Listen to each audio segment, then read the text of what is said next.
Hello friends, हम polar vector के बारे में स्टडी कर चुके थे। पोलर वेक्टर वो वेक्टर होते हैं जिनका कोई ना कोई इनिशियल पॉइंट होता है।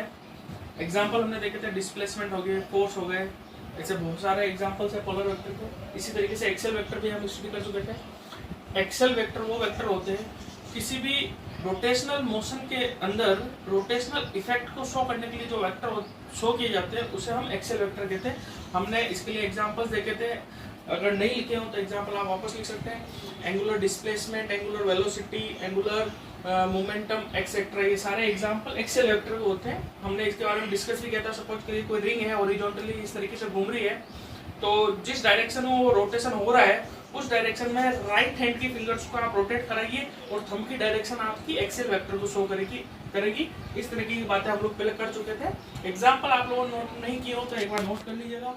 Angular displacement, angular velocity, angular acceleration, all these are the examples of axial vector, angular momentum also। अब बात करते हैं हम इक्वल वेक्टर की। इक्वल वेक्टर कौन से वेक्टर होते हैं, डायरेक्ट हम इसको एग्जांपल से समझते हैं।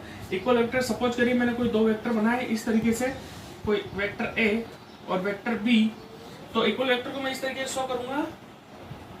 कोई भी वेक्टर जिनके मैग्नीट्यूड और डायरेक्शन दोनों सेम हो वो आपस में कहलाते हैं इक्वल वेक्टर।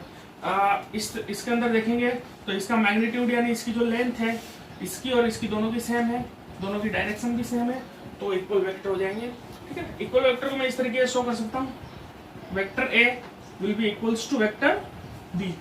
ठीक, ये इक्वल वेक्टर को शो करने का तरीका है। सेकंड, नेक्स्ट हम देखते हैं अपोजिट वेक्टर।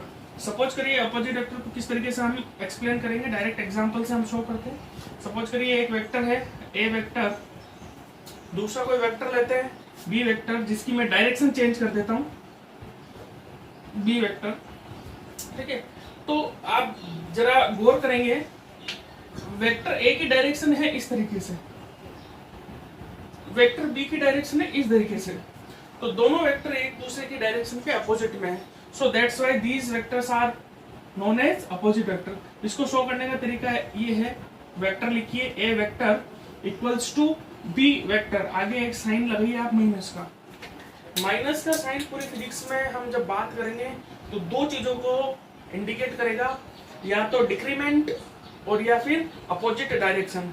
मैक्सिमम टाइम्स हम जो देखेंगे जहां पे भी माइनस का चिन्ह होगा वो हमारा क्या शो करेगा कि डायरेक्शन अपोजिट है। ठीक है, तो इस तरीके से हम इसको शो करेंगे। अच्छा, एक चीज कंफ्यूज होने की जरूरत नहीं है आपको इक्वल और अपोजिट वेक्टर में, कि क्या सर हमेशा मैग्नीट्यूड हमेशा सेम रहेगा, ये कोई जरूरी नहीं है। मैग्नीट्यूड अलग अलग भी हो सकता है, अलग अलग बुक्स में अलग अलग डेफिनेशन है, इनके भी बेसिकली सब टाइप्स होते हैं। ठीक है, तो अभी हमें उनमें नहीं जाना है, केवल नॉर्मली हमें समझना है इक्वल वेक्टर का मतलब है बराबर वेक्टर, अपोजिट वेक्टर का मतलब है एक दूसरे के अपोजिट डायरेक्शन है।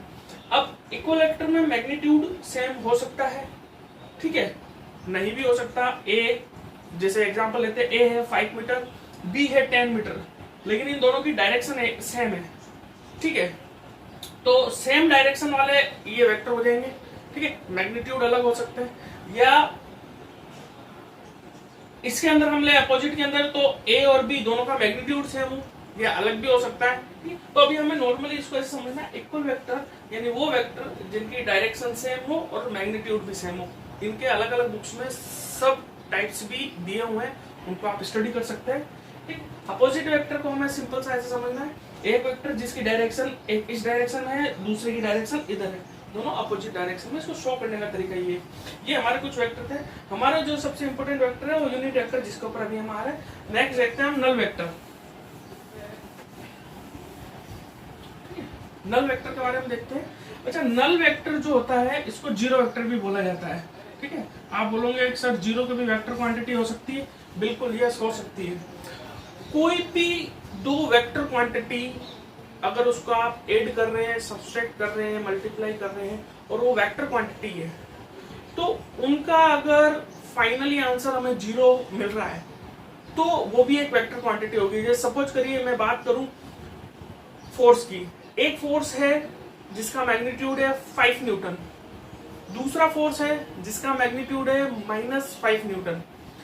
अब अगर मेरे को इन दोनों का रिजल्टेंट निकालना है, ठीक है, सपोज करिए मैंने इन दोनों को ऐड किया, तो मैं क्या लिखूंगा, F1 + F2 = 5 + ब्रैकेट में -5 लाइक दैट, ठीक है। F1 प्लस F2 इसका मेरे को रिजल्टेंट निकालना है, तो मैं क्या लिखूंगा 5, ऑब्वियसली वेक्टर क्वांटिटी है, ठीक है, प्लस -5, मेरे पास क्या है बेसिकली 0, ये 0 भी एक वेक्टर क्वांटिटी है, ठीक है। तो नल वेक्टर को हम इस तरीके से या जीरो वेक्टर को इस तरीके डिफाइन कर सकते हैं, the vector whose magnitude is 0 is known as null vector, ठीक है। तो कुछ एग्जांपल्स आप इस तरीके से देख सकते हैं, 0 भी अपने आप में एक वेक्टर क्वांटिटी हो सकती है। एग्जांपल से हमने समझा है, दो फोर्स है अपोजिट डायरेक्शन में लग रहे हैं, लेकिन इनका नेट रिजल्टेंट कितना आ रहा है 0, ये आपका 0 वेक्टर होता है। तो इसकी डेफिनेशन आप चाहे तो बुक्स में देख लीजिएगा, और नहीं तो आप लिख लीजिए जो मैं बता रहा हूँ, vector whose magnitude is 0 is known as 0 vector और नल वेक्टर। नेक्स्ट देखते हैं हम यूनिट वेक्टर।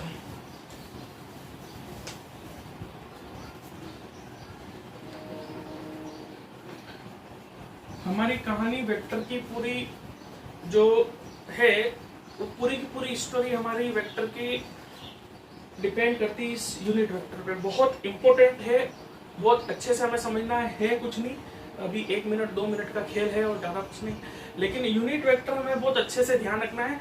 पूरी फिजिक्स के अंदर 11th क्लास के फर्स्ट चैप्टर से लेके 12th क्लास के लास्ट चैप्टर तक हमें हर जगह यूनिट वेक्टर की हेल्प चाहिए होगी, यूनिट वेक्टर की मदद चाहिए होगी। इससे हम बहुत सारी प्रॉब्लम सॉल्व करेंगे, और इन फ्यूचर जब आप कंपटीशन के लिए जाते हैं, चाहे आप डिफेंस के लिए जाए, चाहे आप IIT के लिए जाए, चाहे नीट के लिए जाए, सब जगह आपको एटलीस्ट कहने का मतलब फिजिक्स के अंदर यूनिट वेक्टर का सामना करना पड़ेगा। समझते हैं यूनिट वेक्टर क्या होता है? तो यूनिट वेक्टर की डेफिनेशन वही जैसे नल वेक्टर की हमने डेफिनेशन बनाई थी, उसी तरीके सिंपल डेफिनेशन है। Vector whose magnitude is unit, unit that means 1, वो आपका होगा यूनिट वेक्टर। तो मैं इसका लिख देता हूं, vector whose magnitude is unit that is known as unit vector. ये तो इसकी डेफिनेशन होगी, ठीक है। इसको शो कैसे करते हैं जरा ध्यान से देखिए। यूनिट वेक्टर को शो करते हैं जैसे कोई भी एक वेक्टर क्वांटिटी मान लीजिए A, ठीक है, ये यूनिट वेक्टर क्वांटिटी है, ठीक है, यूनिट वेक्टर मान लेता हूं मैं। यूनिट वेक्टर को शो करने के लिए इस तरीके का सिंबल लगाया जाता है, इस तरीके से। अब ये स्मॉल a क्या है, ये क्या चीज है, इसके बारे में थोड़ा धीरे धीरे हम समझते हैं, ठीक है।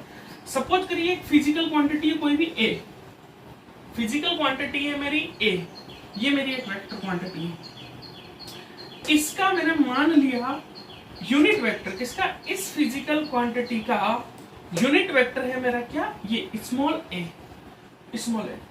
अगर ये स्मॉल a इस फिजिकल क्वांटिटी का यूनिट वेक्टर है, तो इसको मैं शो करूंगा इस तरीके से, इस तरीके से। तो बेसिकली होता क्या है, हम अभी थोड़ी देर में देखेंगे आगे कि हमारे फिजिक्स के अंदर बेसिकली मेनली 3 कोऑर्डिनेट एक्सिस है, एक्स एक्सिस, वाई एक्सिस और जेड एक्सिस।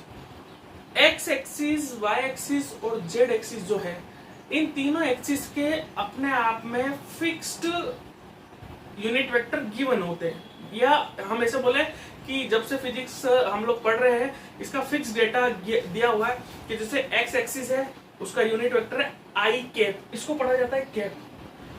वाई एक्सिस के लिए जे कैप और जेड एक्सिस के लिए के कैप।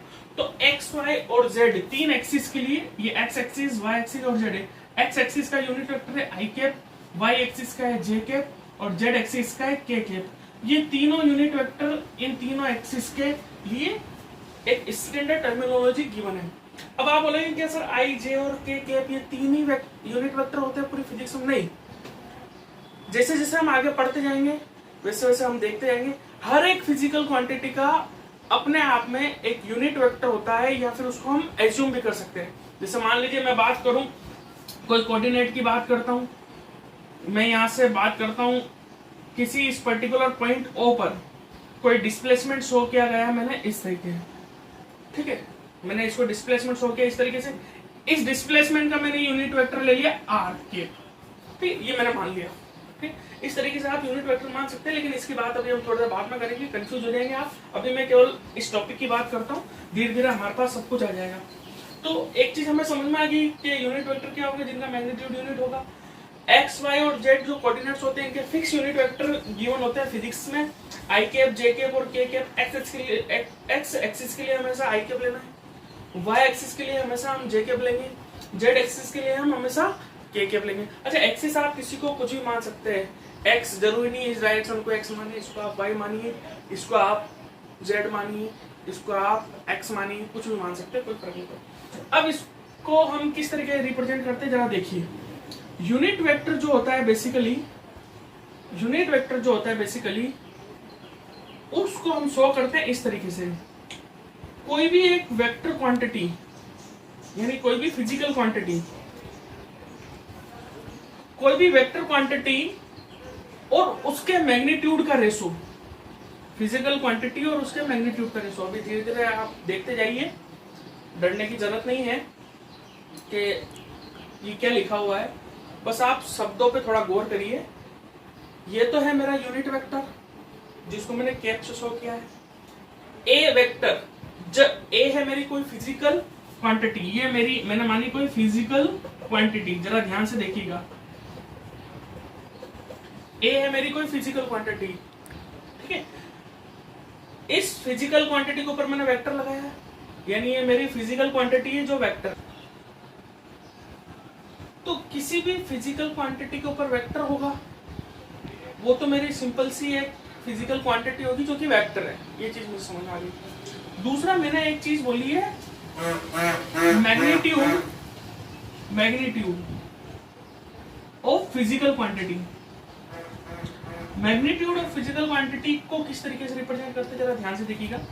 जैसे ये मेरी एक फिजिकल क्वांटिटी थी ए, तो इसका मैग्नीट्यूड कैसे होगा, mod of A. Mod of A के ऊपर वेक्टर लगाया, मोड लगाया, ये होता है मेरा मैग्नीट्यूड। या इसको मैं सोच कर सकता हूं ओनली कैपिटल ए लिख के। अगर कहीं पे भी आपको कोई भी फिजिकल क्वांटिटी जिसके ऊपर कोई मैग्नीट्यूड जिसके ऊपर कोई भी वेक्टर नहीं लग रहा है, जिसके आगे कोई भी मोड नहीं लगा हुआ, तो वो होता है मैग्नीट्यूड। और अगर फिजिकल क्वांटिटी जिसके ऊपर वेक्टर लग रहा है और मोड लगा रखा है, तो वो भी मैग्नीट्यूड को रिप्रेजेंट करता है। तो कभी कंफ्यूज होने की जरूरत नहीं है, इसको मैं इस तरीके से भी लिख सकता हूँ, A cap equals to A vector upon A, ठीक है। ये दोनों ही सही है, ठीक है। यानी सिंपल सा कहने का मतलब है, किसी भी फिजिकल क्वांटिटी का मैग्नीट्यूड को रिप्रेजेंट करने का तरीका ये होता है, मोड ऑफ ए वेक्टर या फिर सिंपल सा ए। तो एक चीज मेरे को यहाँ पे समझ में आ गई कि मेरा जो यूनिट वेक्टर होता है वो यूनिट वेक्टर रेशो होता है किसका, वेक्टर क्वांटिटी और उस वेक्टर क्वांटिटी के मैग्नीट्यूड का। अब यहां से मैं इस वेक्टर क्वांटिटी की वैल्यू निकाल सकता हूं। मैं दोनों में से कोई भी एक चीज लिख दूं, मैं ऊपर वाली लिख रहा हूं, नीचे वाली रख कर देता हूं। यहाँ पे मैं ए वेक्टर निकाल सकता हूं। ए वेक्टर मेरा क्या होगा, ऐसा बोल सकता हूं, ए कैप, या इसको थोड़ा पहले लिख लेते हैं, mode of A dot A cap. यही चीज हमें समझनी है, यही चीज हमारी इंपॉर्टेंट है। क्या इंपॉर्टेंट है जरा गौर से देखो, आप समझिए कि कोई भी फिजिकल क्वांटिटी अगर है जो कि वेक्टर है, तो उस फिजिकल क्वांटिटी का जो भी मैग्नीट्यूड होगा, उस मैग्नीट्यूड को उस फिजिकल क्वांटिटी के यूनिट वेक्टर से मल्टीप्लाई अगर कर दें, तो वो वेक्टर क्वांटिटी मैग्नीट्यूड और यूनिट वेक्टर के मल्टीप्लिकेशन के इक्वल होती है। दैट्स ऑल, यही मुझे समझाना है। जैसे कि मैं एग्जांपल लेता हूँ, डिस्प्लेसमेंट, सपोज करिए डिस्प्लेसमेंट ए की जगह मैंने लिया एस, यानी ये मेरे फिजिकल क्वांटिटी है, ठीक है। इसका मैंने ले लिया मैग्नीट्यूड लिया, सपोज करिए मेरे पास ये आ गया, ठीक है। और इसको मैं अगर मल्टीप्लाई कर दूं किससे, इसके यूनिट वेक्टर से, तो ये मेरी वैल्यू सेम होगी। ये हमें आगे बहुत काम देगा। अभी जब हम आगे पढ़ेंगे कुछ लॉज वगैरह, उसके अंदर ग्रेविटेशन वगैरह हम पढ़ेंगे, उसमें हमें बहुत काम देगा कि किसी वेक्टर क्वांटिटी को उसका मैग्नीट्यूड और उसके यूनिट वेक्टर से मल्टीप्लाई कर दो, ठीक है। इसलिए मैं ये थोड़ा इस पर गौर कर रहा हूँ, और कुछ नहीं है। बाकी हमारा काम तो यहाँ हो गया। यूनिट वेक्टर जो होता है वो रेशो होता है ए वेक्टर और मोड ऑफ ए का, दैट्स ऑल। यूनिट वेक्टर आपका फिनिश।